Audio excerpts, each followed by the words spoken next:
5 months ago, I set off on a journey to build a 10K per month Etsy store selling digital products. And today, I'm sharing with you my results for last month.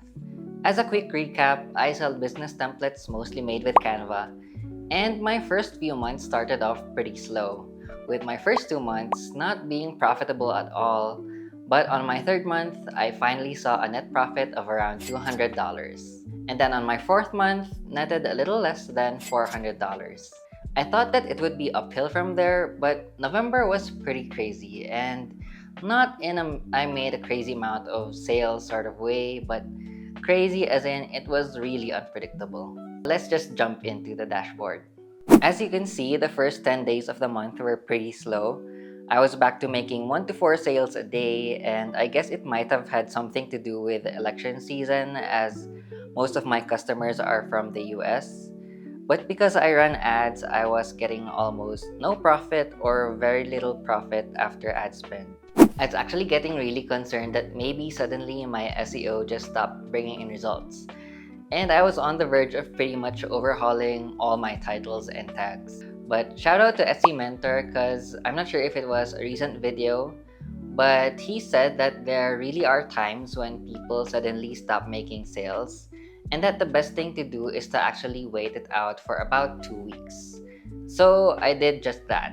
Weirdly, come November 12th, my sales started to spike again, and I made 9 orders in a day, and then 10 orders, and then my lowest amount of sales would be 3 orders in a day. I even hit a new record of 11 orders in one day. Then Thanksgiving came, and I didn't expect to make sales during that day, which is typical for me since I don't really make sales on days like weekends and holidays. But I did hope to get at least a good number of sales for Black Friday.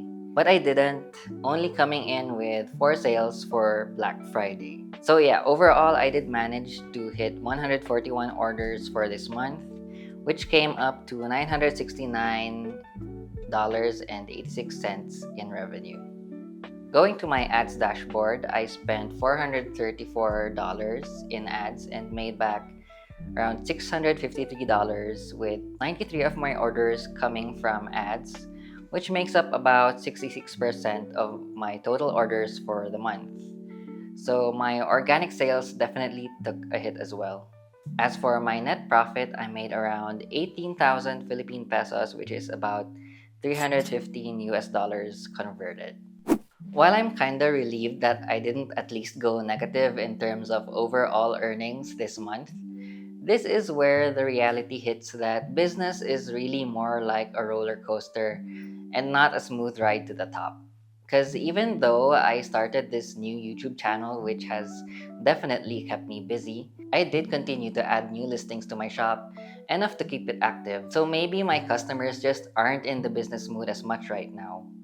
And as someone who has been employed since after college, someone who has mostly always had a salary and a stable source of income, this has been an awakening to me that if I decide to totally transition into being a full-time business owner in this space, slow months are really just gonna be a fact of life. Of course, I'm still gonna do my part in making sure that I have a good stream of inventory and that I'm doing everything I can to have my listings be shown to customers on Etsy. But there are just some things that I can't control, and I need to be okay with that. Also, I'm realizing that with this niche I chose, at least on the Etsy platform, I feel like there will be a strong chance of plateauing in the future. Like, even if I exhaust all possible product types with all major design styles, there can only be so much sales as there is demand on this platform. So I'm definitely considering expanding into either opening a new shop with a different niche, or maybe expanding into selling outside of Etsy. Because selling on Etsy, though it has been ideal because of the existing audience base and the uncomplicated ad system, it has actually opened my eyes to possibilities outside of Etsy and has made me more curious to see what other marketplaces are out there and what other product types are out there to explore. So I'm gonna take the rest of this year to really reflect on that and plan out my next moves. Anyway, you might have noticed that despite the results of this month, I managed to retain a 5% conversion rate.